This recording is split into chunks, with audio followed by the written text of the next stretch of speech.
j'ai besoin de vous, j'ai besoin de votre réponse. Alors, là on dit le cœur. Bon, attends, on avait trouvé quelqu'un qui devait nous faire la lecture, non? Il est là, il est là. Il a trouvé seulement d'autres choses. Donnez-lui le micro. Tu sais que l'engagement, c'est toi qui fais la lecture. C'est ça l'engagement, frère. C'est toi qui fais la lecture. Il lit les modules. À chaque fois que je viens enseigner chez les jeunes, si tu manques, on te téléphone. Tu me donnes le numéro de téléphone après. Il ne faut pas que tu manques quand j'enseigne. Oui, oui, parce que c'est toi qui fais la lecture. Maintenant, si tu manques, on n'enseigne pas. À moins que tu es malade, là on te remplace. Bon, allons-y, la lecture. Hein? Allume ton micro. Voilà. Voilà. Le cœur de l'adoration. Le cœur d'adoration, merci à vous. Bon, on a attendu que je redresse un peu notre appareil. C'est bon? Non. C'est trop descendu. Là, c'est bon? Okay. Tout le monde voit.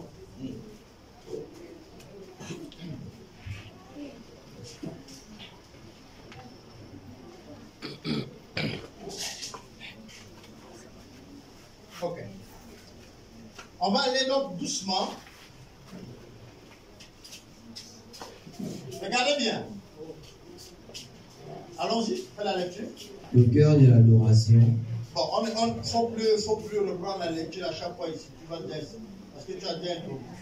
Offrez-vous à Dieu et mettez-vous tout entier à son service comme instrument de son, de ce qui est juste. Vous connaissez le verset là? Offrez-vous à Dieu comme un sacrifice et... ok. Allons-y doucement. On va commencer la lecture par ici. Nous oublions souvent que Dieu a aussi des émotions. Oh, frère, vas-y. Il ressent les choses très profondément. La Bible nous dit que le Seigneur s'afflige, éprouve de la jalousie et se met en colère, mais aussi qu'il ressent de la comparaison. La compassion. La compassion. Alors, on va arriver ici.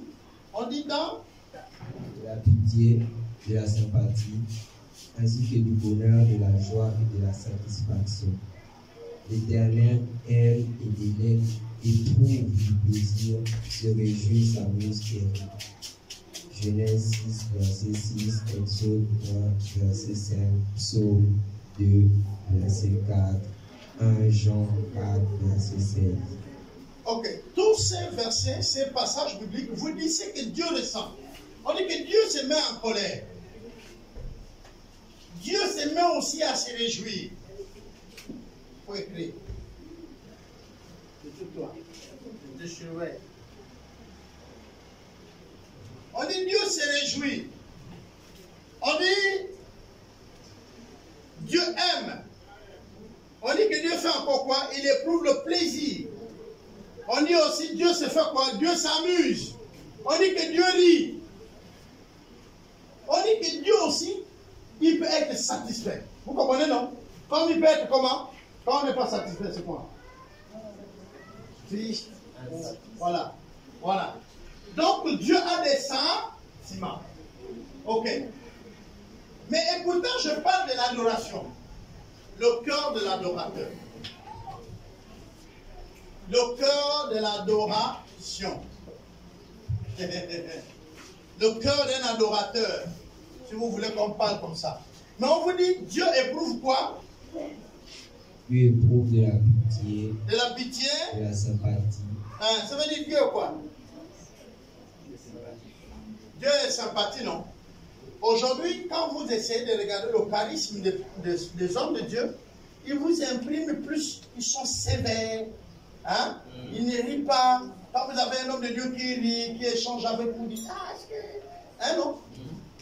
Les hommes de Dieu doivent garder les distances. C'est que je suis en train de vous dire, c'est ce qu'on nous enseigne à l'école biblique.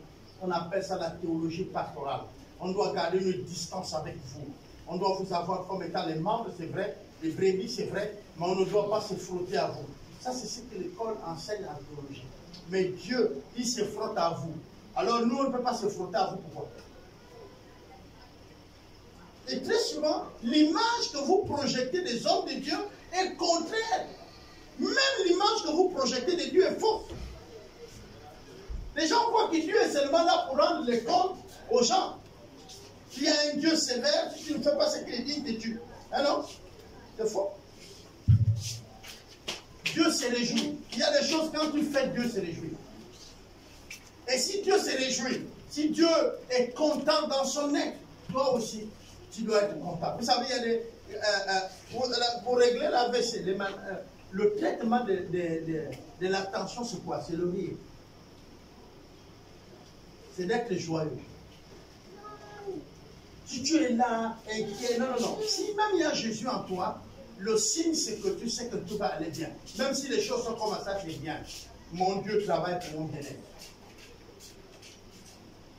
Si tu apprends et que dans ta tête tu es déjà naze parce que tu ne sais pas ce que tu dois devenir, tu réfléchis, c'est que tu as un problème. Il faut arrêter d'apprendre. Tu viens, tu t'assois à la maison, quand on te pose la question, tu ne vas pas à l'école, pourquoi? Tu dis parce que je ne vois pas. Vous savez, il y a une manière de dire ça aux parents. Tu dis, quand je regarde le tableau, je vois c'est noir. Ce n'est pas que tu as le problème des yeux, mais tu ne comprends rien. Si les parents comprennent bien, ils vont chercher à ce que tu puisses faire coiffure ou ce qu'ils font, l'esthétique. Les ongles, la décoration des visages, les tresses. Tu vois, non? C'est aussi un travail, ça paye. Hein?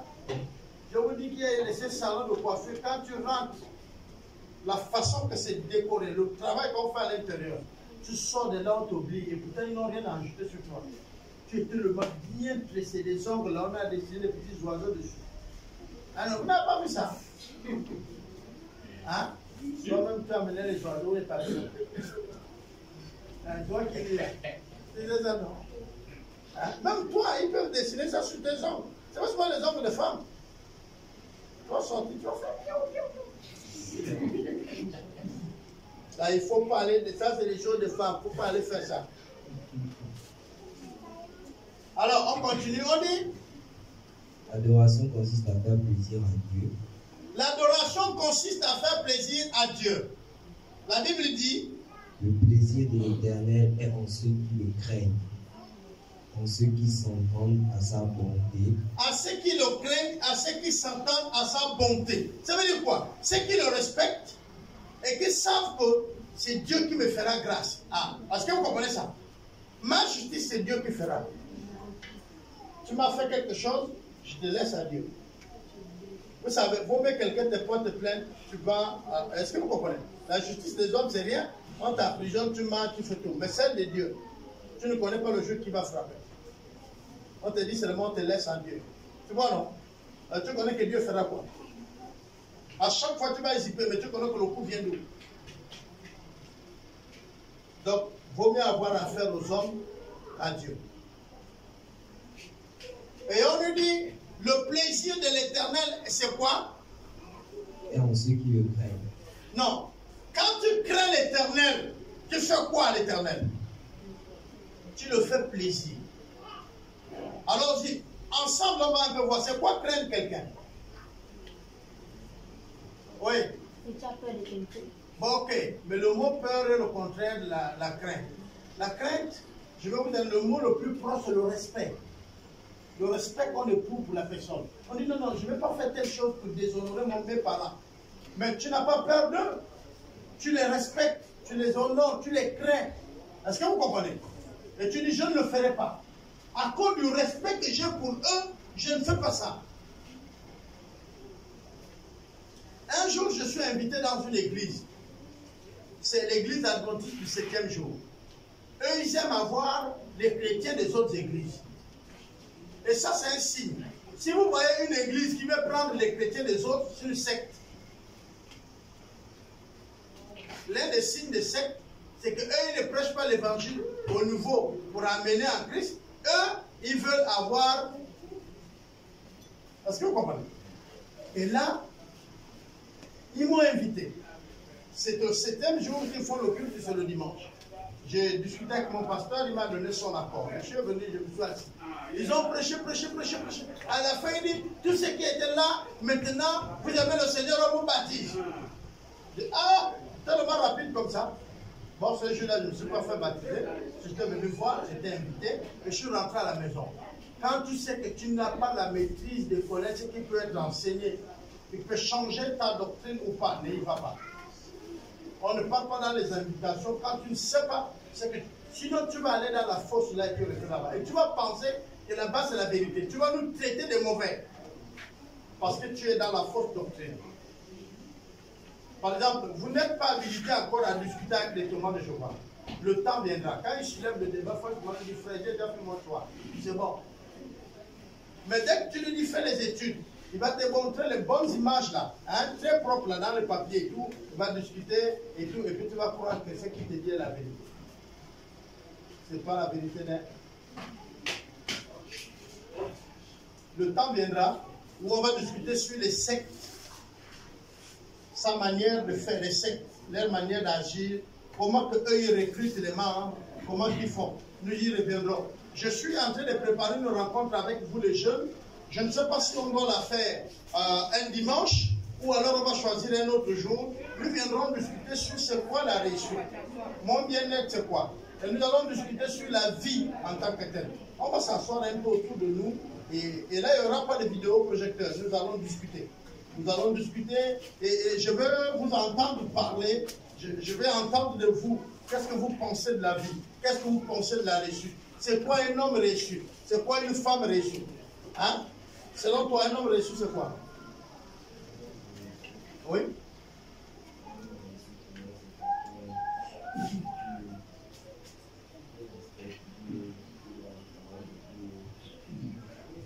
Mais il est réussi en quoi?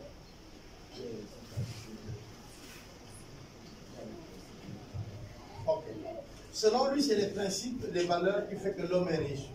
Mais s'il est réussi et qu'il n'a pas de quoi manger, tu vas le respecter. Des principes là. Même tes propres enfants à la maison ne te respecteront pas. Parce qu'ils n'ont rien à manger. Depuis le matin, tu l'as dit, je ne veux pas que quelqu'un sorte d'ici. Mais ils n'ont rien à manger. Mais ils savent que s'il rend visite à son ami là-bas, il y a la nourriture. Tes principes là, tu les gardes. Hein? Donc, le principe est principe quand il produit les signes extérieurs. Quand un principe est dans notre tête et qu'il ne produit rien, je venais de parler de ça au premier culte, on appelle ça la richesse. La connaissance que tu as, c'est ça ta richesse. Mais il faut que ça produise les signes extérieurs. Ta richesse va se voir par l'extérieur à partir du matériel que tu as. Est-ce que, je ne sais pas si on se comprend. Mais il y a un danger. Le danger, c'est pareil. Tout l'argent qu'on a, on paye les choses qui fait que mon aspect extérieur est mieux. Mais en réalité, je n'ai pas l'assise. La plupart de congrégations et d'églises et des ministères sont comme ça. Ils ont une église, ils vont bien l'habiller, ils vont acheter des instruments, mais ils ne vont pas investir dans le salut de leurs membres. Ils ne vont pas investir pour s'étendre au royaume de Dieu. Or, la bonne église, ce n'est pas celle qui se soucie de ce que nous sommes très bien dans un endroit bien. Non. C'est que les revenus doivent non seulement faire étendre le royaume de Dieu, mais ça bénéficie pour le salut des membres de l'église. Bien que le lieu aussi doit être bien. Je ne sais pas si on se comprend. Je vais m'expliquer. Si moi je suis professeur d'histoire géo dans une école, je suis docteur d'histoire, j'ai un doctorat, n'est-ce pas non? Je voyage tout le temps. Je vais dans beaucoup d'universités, dans beaucoup de pays enseigner. Mais mes enfants ne connaissent pas le nom de ma mère. Est-ce que j'enseigne l'histoire? Je reproduis ce qu'on m'a enseigné, mais je ne fais pas l'histoire. C'est-à-dire, ici, c'est comme un CD qu'on a déjà gravé. Vous comprenez? On le fait jouer. Il ne peut reproduire que ce qu'il a reçu. Si toi, tu as appris et que tu as fait un module, c'est-à-dire que tu es devenu médecin, tu soignes, Oui, tu ne fais que soigner, mais tu n'éduques pas tes enfants. Ils sont impolis et tout ça. Tu comprends? Mais tu soignes bien. Moi, on t'apprécie, tu es un bon médecin. Non, tu reproduis ce que tu as appris. Mais en réalité, tu ne connais pas les valeurs de la vie. Vous comprenez? C'est bien d'être étudiant et tout, d'apprendre, vous avez les principes. Et moi, je dis, il y a la différence entre l'intelligence et la connaissance acquise. Et d'abord, la connaissance acquise est dans un domaine précis. Or, l'intelligence que Dieu nous donne, est-ce que vous comprenez?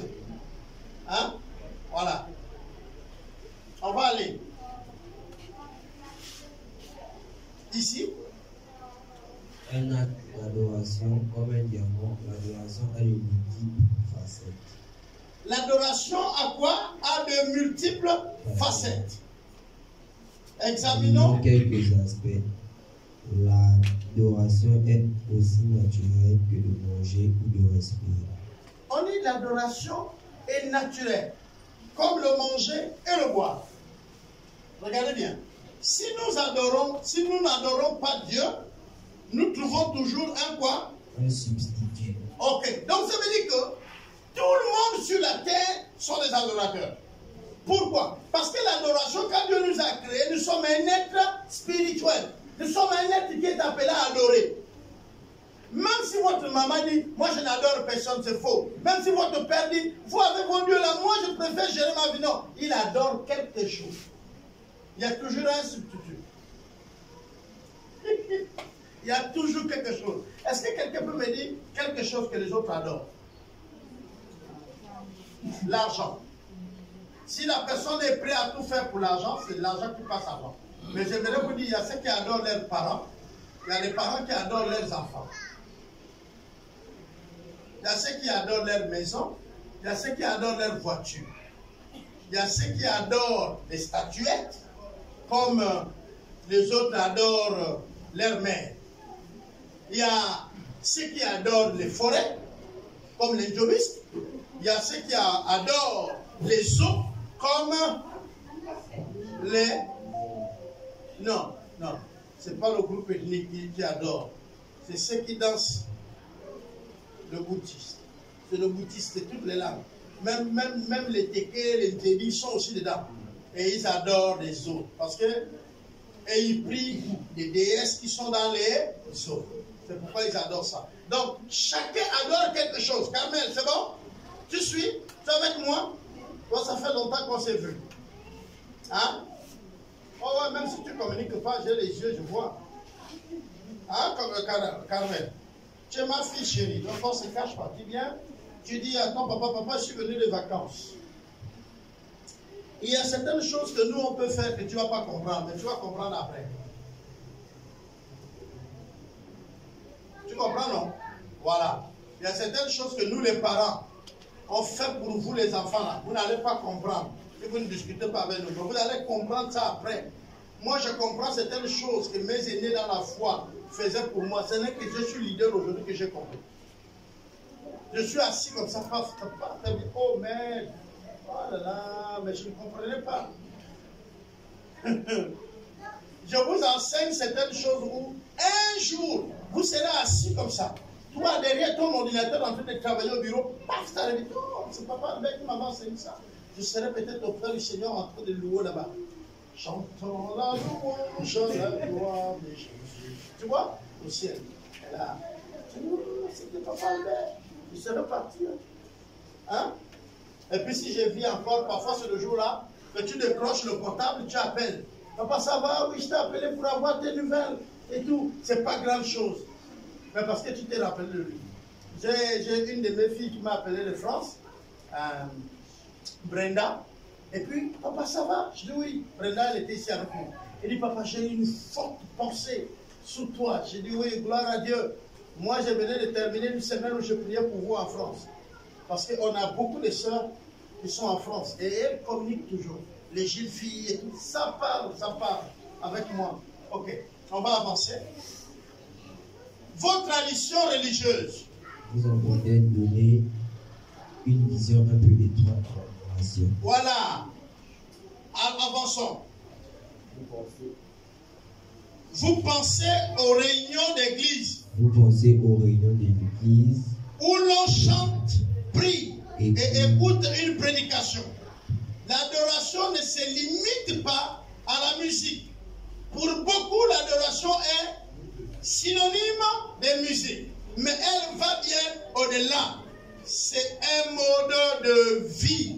L'adoration, ce n'est pas quand on a fini la louange. Louange de Dieu. Après, on dit Dieu, tu es bon. Là, on rentre à l'adoration. Ça, c'est pas l'adoration.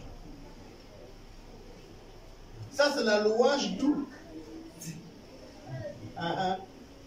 Nous, on appelle ça l'adoration parce que nous, on estime que c'est le moment de prier maintenant. Au lieu de chanter, de danser, maintenant, nous, on prie. En un mot, on peut dire, on rentre dans la période de prière. Est-ce que vous comprenez? Avant la prédication.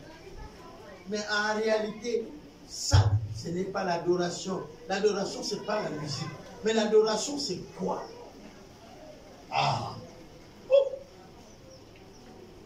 Tout ce que vous faites et qui vous fait plaisir à Dieu. Et qui fait plaisir à Dieu est un acte d'adoration. Alors, l'adoration, c'est quoi? C'est tout ce que l'on fait qui fait plaisir à Dieu. C'est tout ce qu'on fait qui fait plaisir à Dieu. Je aide mon frère. Il lui manque le bic, je lui donne le bic. Je viens de faire quoi? Plaisir à Dieu. Je viens d'adorer Dieu.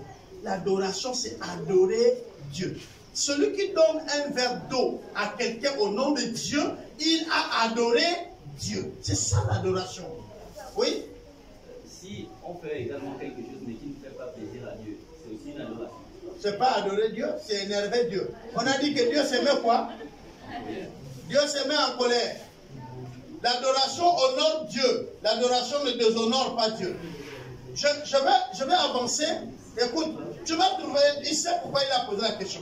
Vous allez trouver la réponse. L'autre côté, on dit haute erreur, pire encore. Le mot adoration est souvent employé pour décrire un certain style de musique. Vous m'avez compris, non? L'adoration n'a rien à y voir avec le style, le volume et le rythme d'un chant. Parce que souvent, on baisse. Hein? Vous les musiciens là, vous descendez maintenant le son, hein, non? Quand vous descendez le son, on dit que nous sommes en adoration. Et puis, toute l'église, là, vous êtes en adoration, non? Là, même quand la femme de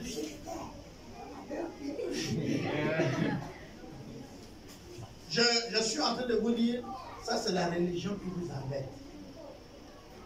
Mais aujourd'hui, là, si vous suivez bien, vous allez sortir de la religion pour être dans nos spécialistes.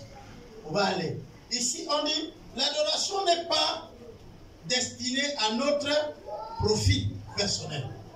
Notre objectif est de glorifier et de réjouir notre Créateur. Ésaïe nous le parle à son chapitre 29 et au verset 13. Il dit, nous sommes là pour glorifier Dieu. Nous existons pour glorifier Dieu. Ok? C'est la raison que nous sommes. Nous avons été créés pour adorer Dieu. De l'autre côté, il dit ceci, mais par la passion et l'enseignement. L'adoration ne fait pas partie de notre vie. Elle est quoi? Constitue la totalité. L'adoration, ce n'est pas une partie de notre vie. Mais l'adoration, c'est la totalité de notre vie. Donc notre vie elle-même est une adoration. Il dit, offrez-vous comme étant un sacrifice quoi? Vivant. Entièrement à qui? À Dieu. Quand on dit tu t'offres à Dieu comme un sacrifice, ça veut dire tout ton être devient l'adoration. Toi tu es adorable. Il faut adorer Dieu. Hein? Oh, donc tu vois ce que j'ai dit là, c'est là. Donc là, tu vois non? Donc maintenant je suis déjà prophète aussi. Oui. On dit que lorsque on appartient à Dieu, tout notre être devient l'adoration. C'est-à-dire que ce que l'on fait aussi devient l'adoration. Mais si on continue, tu vas voir ça, parce que je suis au milieu. Tu poses des questions qui vont trouver les réponses devant, ou je te réponds, non. Ou alors on avance. Ok. Tout ce que vous faites, faites-le de bon cœur, comme pour Dieu et non pour les hommes. C'est Colossiens qui le dit. Ensuite, on dit, voici le secret d'une vie d'adoration. Tout faire comme si c'était pour qui? Ah, tu comprends? Donc, si je fais tout comme je le fais pour Dieu, je suis donc dans l'adoration. L'adoration, donc, c'est faire la volonté de Dieu. Être dans la volonté de Dieu. C'est ça l'adoration. L'adoration, c'est pas le rythme musique. Hein? Carmel la chante.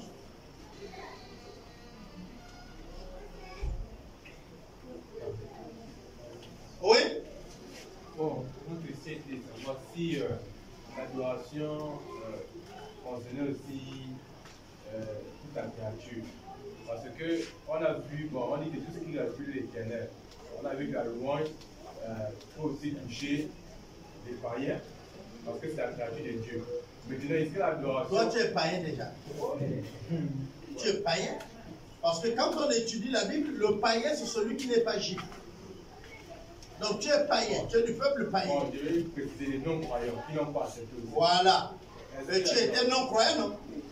Mais quand la parole t'a touché, tu es devenu quoi?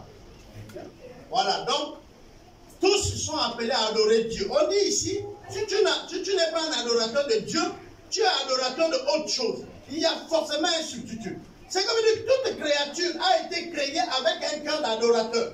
Seulement, il va le substituer à quelque chose. S'il n'a pas Dieu, il va le mettre à l'herbe, il va le mettre à un bois. C'est pourquoi il y a les idolâtres. Il va adorer l'argent. C'est pourquoi tout de suite vous avez vu quelqu'un tomber devant l'argent quand on a parlé des richesses. Pour ceux qui étaient au premier culte.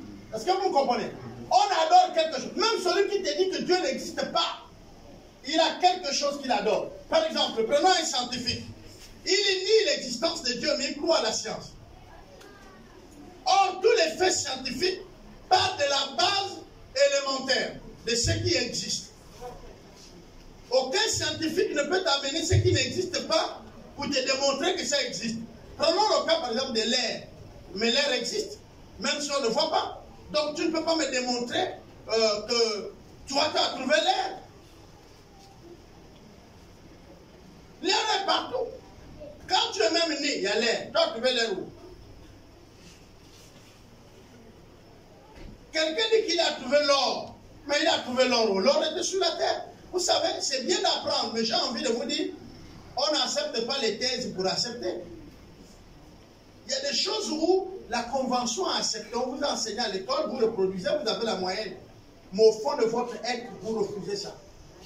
Et quand vous serez en position où vous n'avez plus besoin de ça, faites connaître à qui veut le savoir que je ne suis pas d'accord avec ça. Par exemple, vous êtes dans ma maison, je prépare le riz, vous mangez, non? Mais vous n'appréciez pas le riz. Supportez ça jusqu'à ce que vous avez votre maison, et là vous pouvez manger le foufou et le manioc tous les jours en refusant le riz. Je ne sais pas si vous me comprenez. Parce que parfois les parents là, les parents ils sont avec nous, mais parfois quand les parents savent que toi tu aimes t'opposer au riz, il va payer plus le riz. Donc parfois même il ne faut pas dire que tu n'aimes pas manger le riz. Tu goûtes ce que tu laisses. Le parent lui-même se rend compte que mon enfant on dirait qu'il n'y a pas le riz. Mais ne lui mets pas au défi. Sinon il va payer plus de riz.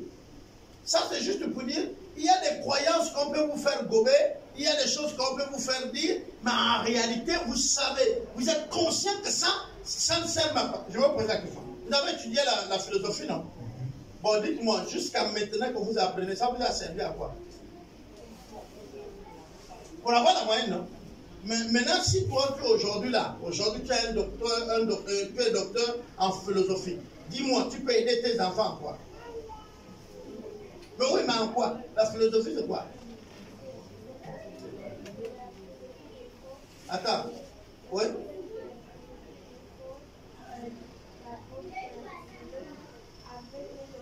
Non, parle fort, sinon donne-lui le micro.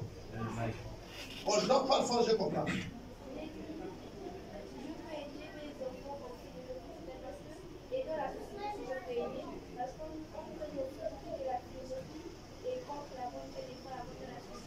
Là? La vente? La vente de quoi? Par exemple, elle est contre le fait que quand tu viens dans la propre de philosophie, tu vas donner de l'argent. Or, la philosophie, elle est dit, la Mais ça, c'est seulement la lutte contre la corruption. Donc, philosophe, il n'a pas trouvé autre chose à t'enseigner, c'est ça. Si c'est ça, là, c'est pas la philosophie. Ok, je vais philosopher, regarde-moi. Le monde est fait de fous. Je suis fou. À tes yeux, tu es fou à mes yeux. Le fou voit que je suis fou pendant que moi, je vois qu'il est fou. Or, nous sommes tous des fous, chacun à son niveau. Ce n'est que l'autre qui sait qu'il n'est pas fou, qui sait que lui, il est fou. Parce qu'il n'y a que le fou pour détecter les fous. Je viens de philosopher. Ça m'a enseigné quoi? Rien. Que les fous sont fous et que je suis fou et que l'autre est fou. La réalité, c'est qu'il y a des fous et les non-fous. Tout le monde ne peut pas être fou. Si nous tous nous sommes fous, à quoi sert alors la raison? Tu comprends ça? Non. C'est là où je suis en train de dire. Celui qui a raison n'a pas forcément raison. Il a raison dans un domaine, mais pas tous les domaines. Tu mélanges l'eau avec le sucre. L'eau devient comment? Et pourtant, il y a toujours l'eau. C'est le sucre qui est devenu dans l'eau. Alors, entre les deux, entre l'eau et le sucre que tu as mélangé, qui commande? Mais pourquoi alors l'eau n'a pas gardé sa nature, il est devenu sucré, si lui, il est supérieur au sucre? Oui, on l'a ajouté. Est-ce que tu comprends bien? Je me suis ajouté. Pourquoi alors c'est moi qui deviens le dominant dans la maison? Maintenant, il est parti comme l'eau est là. Est-ce que tu bois le sucre sans l'eau? Ok. Quand tu le viens, tu vas comprendre ce qu'on dit. Si toi, tu maries une femme, vous devenez un. Vous n'êtes plus deux. On peut vous séparer en faisant simplement, on va faire vaporiser l'eau et le sucre va revenir à la même quantité. Il peut se voir être touché. Donc, il faut la mort de un pour que l'autre soit seul. Mais dès qu'on les a unis, frère, tu ne peux pas les dissocier. Tu prends l'eau, tu mets avec le sucre. C'est-à-dire, tu prends la femme, tu prends l'homme, et c'est Marie. Quand tu nous vois prier là, au ciel, vous êtes devenus un. Aux yeux de Dieu, vous n'êtes pas deux. Aux yeux du spirituel, vous êtes un. Et c'est pourquoi la Bible dit, ne savez-vous pas qu'en vous unissant avec, par exemple, un châtaliste, vous devenez aussi charlatan? Parce que quand un homme ou une femme couche avec quelqu'un qui est foncièrement mauvais, elle devient mauvaise. Elle ne le voit pas, mais ces actes vont commencer à lui amener vers ce qui est faux. Beaucoup ont compromis leur vie chrétienne à cause de ça.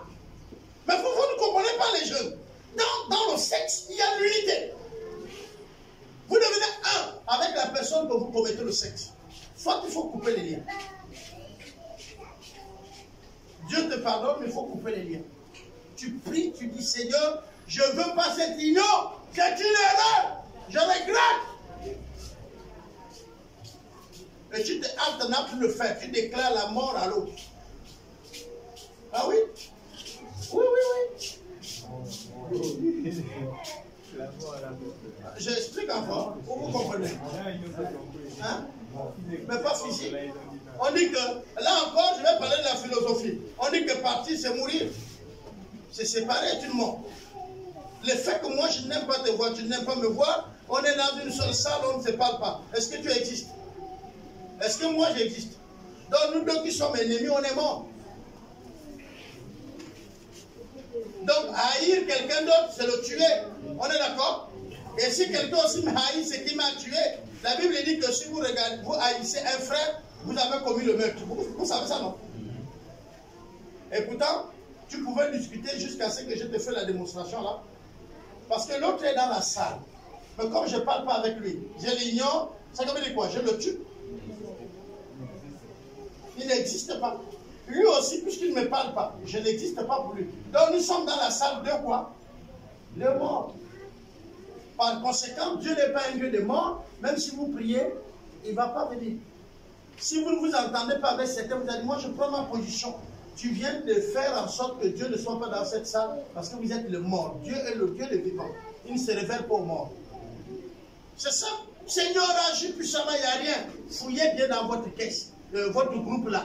Il y a un qui haït l'autre au point de vouloir même le tuer. Et il a déjà tué. Bon, on va avancer avec l'adoration.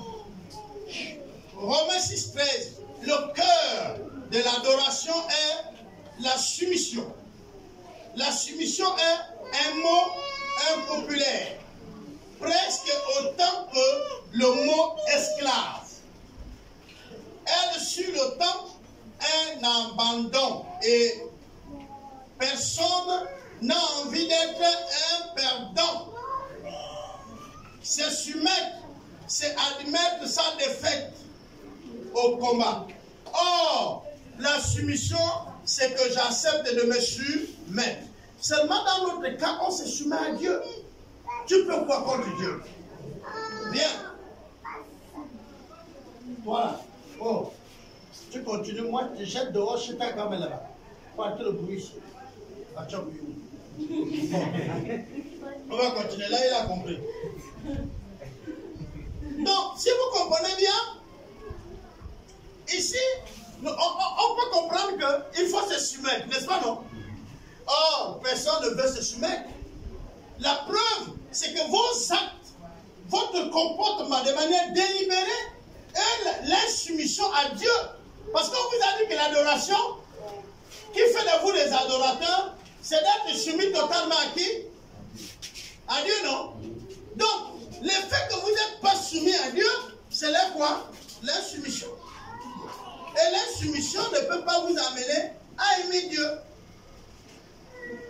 Puis il nous a quoi? Il nous a soumis. On soumet entièrement notre vie. Il nous en soumet entièrement notre vie à Dieu dans l'adoration. Ok. Je vous encourage, donc, frères et sœurs, par les compassions de Dieu, à offrir vos corps comme un sacrifice vivant. C'est ça, non? Saint, agréable à Dieu. Ce serait de votre part un culte raisonnable. Romains 12, 1. Un culte raisonnable. En un mot, quand on vient ici, on est là, louons Dieu. On fait quoi? Ce matin-là, là, nous sommes en train de faire quoi? Un culte, non? Mais selon Dieu, le bon culte qu'il veut, c'est quoi?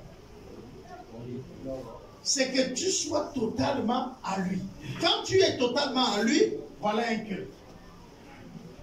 Donc, le culte, selon Dieu, ce n'est pas d'abord qu'on se réunit tous. Non. J'aimerais vous dire que le nom c'est culte parce qu'on fait une réunion, mais je vais vous dire, quand on se réunit le dimanche, on appelle ça la communion fraternelle. On se retrouve pour s'édifier, pour que les autres voient, donc lui il a aussi pris, hein? Ah, lui il a aussi pris, hein? Ah, on partage les mêmes doctrines, vous comprenez? On se voit à rouge, voilà ma soeur là partage les mêmes valeurs que moi. On se dit bonjour. Est-ce que vous comprenez?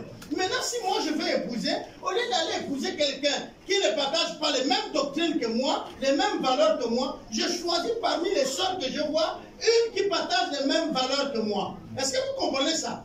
Donc le culte, ce n'est pas la réunion que vous faites là. Ça s'appelle culte, oui, mais le culte, c'est vous offrir vous-même.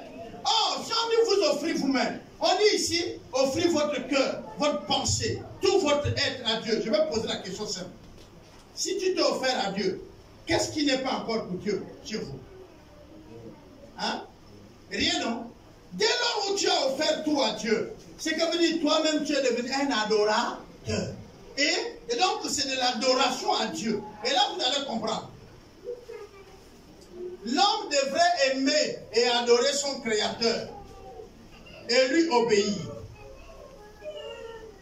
Nous faisons plaisir à Dieu en nous offrant entièrement au Seigneur. C'est cela la véritable adoration. L'adoration, c'est s'offrir à Dieu. Le cœur de l'adoration, c'est l'offrande de notre vie. L'adoration, c'est s'offrir à Dieu. L'adoration, c'est s'offrir à Dieu. Je reprends. L'adoration, c'est s'offrir à Dieu. S'offrir à Dieu, quoi? En totalité.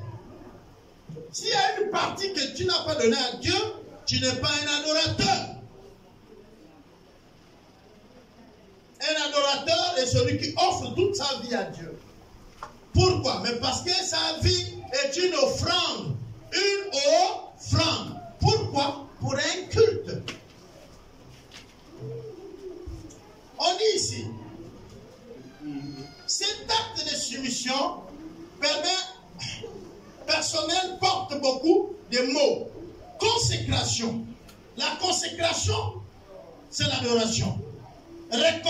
Renaissance. C'est ça, non? Reconnaissance de Jésus-Christ comme Seigneur, ou vous pouvez ajouter Sauveur. Fait de porter sa croix. Mort en soi-même. Abandonné au Saint-Esprit.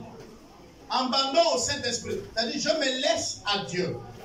Je laisse Dieu me diriger. Ça, c'est la même chose, c'est l'adoration. Vous comprenez? L'adoration, je me soumets à Dieu. Je me suis consacré à Dieu. C'est les mots de français, mais qui veut dire la même chose. Je suis totalement à Dieu.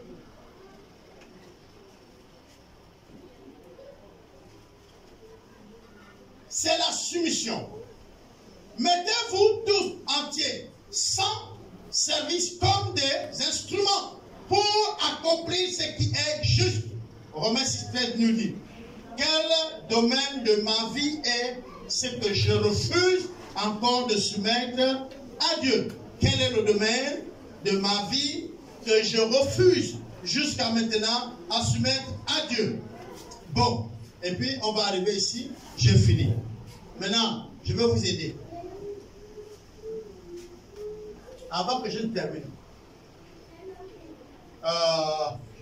vous pouvez arrêter votre vidéo si vous êtes en train de filmer. Ok.